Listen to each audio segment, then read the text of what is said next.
Bonjour et bienvenue sur la chaîne La Pizarra. Aujourd'hui, apprenons à parler de ce que l'on aime avec le verbe gustar.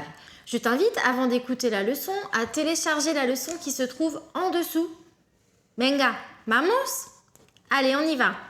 Le verbe gustar qui se traduira par aimer ou plaire. Alors, ce verbe se conjugue de façon très particulière. On va voir cette conjugaison et on va découvrir aussi que de nombreux verbes en espagnol se conjugueront sur le même modèle. On ne dira pas, comme pour les autres verbes, yo gusto. Oh, quelle horreur, j'ai fait une grosse faute. Non, on conjuguera ce verbe toujours à la troisième personne. Me gusta ou bien me gustan voudra dire j'aime. Alors, si on prend quelques exemples. J'aime le sport se dira me gusta el deporte. J'aime les sports, me gustan los deportes. Et j'aime faire du sport, me gusta practicar deporte. Donc, on va reconnaître une chose, c'est que seule la forme gusta et gustan vont s'utiliser avec ce verbe. C'est le pronom qui est devant qui va déterminer la personne. Alors, je vais vous traduire cette phrase de façon un peu bizarre en français, que vous compreniez la structure. Quand je dis « me gusta el deporte » et que je traduis cette phrase avec le verbe « plaire », on va se rendre compte que le sujet est derrière le verbe. Le sport me plaît. Si je traduis la phrase « me gustan los deportes », ça se traduira par « les sports me plaisent ». Et oui, au pluriel.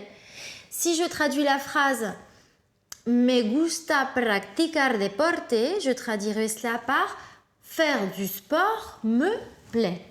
Donc, on va remarquer que lorsque le verbe gustar est suivi d'un singulier ou d'un verbe à l'infinitif, il restera gusta. Et lorsqu'il est suivi d'un pluriel, il devient gustan. Entendido? Compris? Et d'ailleurs, tu connais la chanson célèbre de Manu Chao, « Me gustas tu ». Tu me plais. Alors, découvrons maintenant les autres personnes pour traduire « j'aime, tu aimes, il aime ». Venga, on y va? Me gusta, te gusta, le gusta, nos gusta, os gusta, les gusta. Alors, tout cela se traduira par « j'aime, tu aimes, il aime », etc. Faites attention, les fautes habituelles chez les élèves, chez les apprenants, c'est la troisième personne du singulier et la troisième personne du pluriel. Il aime, les gusta. Il, au pluriel, aime, les gusta. Pourquoi? Si je dis par exemple, il aime le sport lui plaît. On traduira les par lui. Les gusta el deporte, le sport leur plaît.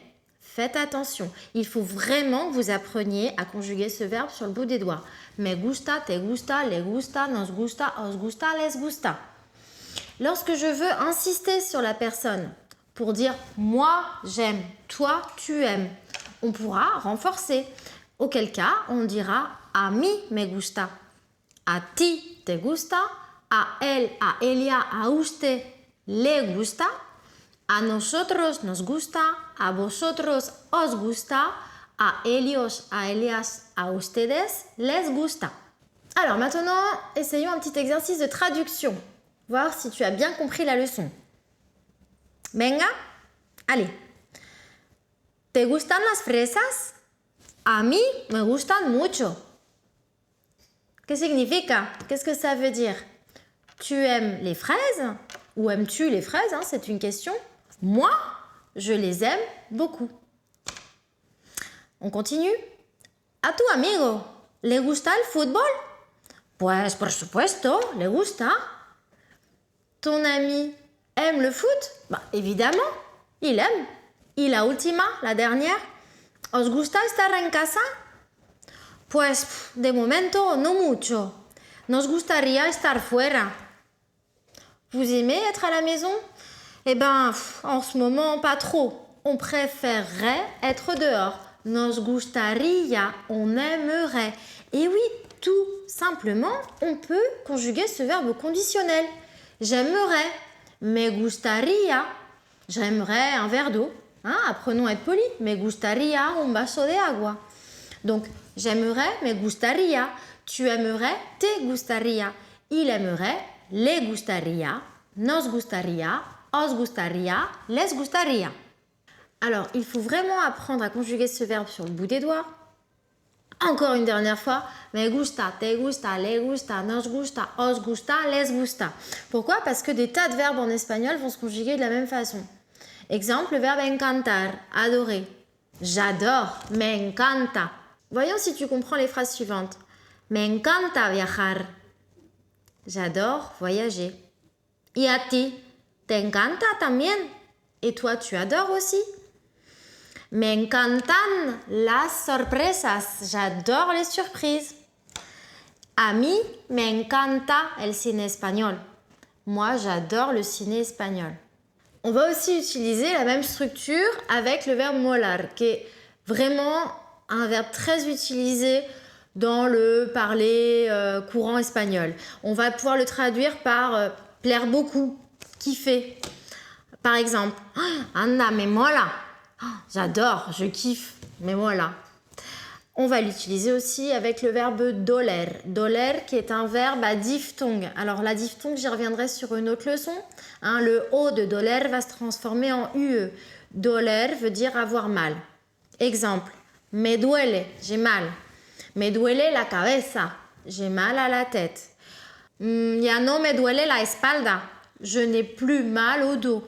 Ou encore, me duelen mucho los pies, j'ai très mal aux pieds. Donc vous voyez, me duelen los pies. Tous ces verbes-là, tout comme gustar, lorsqu'ils sont suivis d'un pluriel, on va les mettre au pluriel. Un dernier verbe, en exemple, mais il y en a des tas, ça va être le verbe interesar. Ça m'intéresse, me interesa. Ça ne m'intéresse pas, no me interesa. Alors, quelques petites questions du moment, à savoir ce que tu aimes ou pas pendant cette période de confinement. On y va? Venga? Allez. ¿Qué te gusta hacer durante la cuarentena? Qu'aimes-tu faire pendant le confinement? ¿Te gusta leer? Tu aimes lire? Sí, me gusta leer. O bien no, no me gusta leer. ¿Te gusta ver la tele? Tu aimes regarder la télévision? Si, me gusta ver la tele. Oui, j'aime voir la télé. Ou bien no, no me gusta nada ver la télé. Je n'aime pas du tout regarder la télé. ¿Te gusta cocinar? Tu aimes cuisiner? Si, me gusta. No, no me gusta mucho. J'aime pas beaucoup. ¿Te gusta descansar? Tu aimes te reposer? Si. No. ¿Te gusta estar con tu familia? Tu aimes être avec ta famille? Si, me encanta. Oui, j'adore. No, no me gusta nada. Non, je n'aime pas du tout, ce qui m'étonnerait. Bien, alors cette leçon est terminée. J'espère que ça t'a permis de comprendre un peu mieux comment on conjuguait ce verbe, vraiment très particulier, mais qu'il faut apprendre sur le bout des doigts. Sache aussi que de nombreux verbes en espagnol se conjugueront de la même façon et c'est pour cela qu'il faut vraiment le maîtriser. Si cette leçon t'a plu, je t'invite à t'abonner à la chaîne et un pouce bleu. Hasta luego!